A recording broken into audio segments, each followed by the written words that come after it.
নেতৃত্ব মানে কেবল পদবি নয়, নেতৃত্ব মানে কর্মীদের সুখে দুঃখে ছায়ার মতো পাশে থাকা।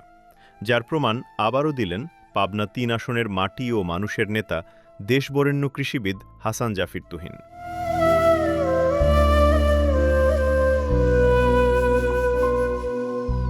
৩১ ডিসেম্বর ঢাকায় তখন শোকের ছায়া। দেশনেত্রী বেগম খালেদা জিয়ার ঐতিহাসিক জানাজায় শরিক হয়ে রাজধানীতে অবস্থান করছিলেন ধানের শীষের এই কাণ্ডারি। কথা ছিল ১ জানুয়ারি ফইলজানার একটি সামাজিক অনুষ্ঠানে যোগ দেবেন, কিন্তু এর মাঝেই আসে সেই দুঃসংবাদ। সংবাদ আসে চাটমোহর উপজেলার ফইলজানা ইউনিয়ন বিএনপির সাবেক সাধারণ সম্পাদক আব্দুল মান্নানের পিতা শ্রদ্ধেয় আলহাজ তোফাজ্জল হোসেন মাস্টার আর নেই। প্রিয় কর্মীর পিতার মৃত্যু সংবাদ শুনে ঢাকায় আর এক মুহূর্ত স্থির থাকতে পারেননি তিনি। সকল ক্লান্তি উপেক্ষা করে ভোরেই ঢাকা থেকে সোজা গাড়িবহর নিয়ে ছুটে আসেন তার প্রিয় নির্বাচনী এলাকায়। এরপর পূর্বনির্ধারিত সামাজিক অনুষ্ঠানে সংক্ষিপ্ত উপস্থিতি শেষে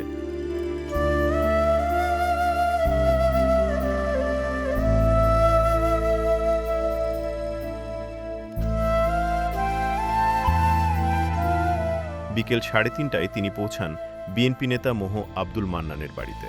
সেখানে শোকসন্তপ্ত পরিবারের সদস্যদের সমবেদনা জানিয়ে তাদের সাথেই যোগ দেন জানাজার নামাজে। স্থানীয় বিএনপি নেতাকর্মী, আত্মীয় স্বজন আর হাজারো মুসল্লির সাথে কাতারে দাঁড়িয়ে কৃষিবিদ হাসান জাফির তুহিন আদায় করলেন মরহুমের নামাজে জানাজা। জানাজা শেষে মহান আল্লাহর দরবারে মরহুমের রুহের মাগফিরাত কামনা করেন তিনি। মহান আল্লাহর কাছে দোয়া করছি, প্রার্থনা করছি, আমরা যখন এই মায়াতকে কবরে দিব,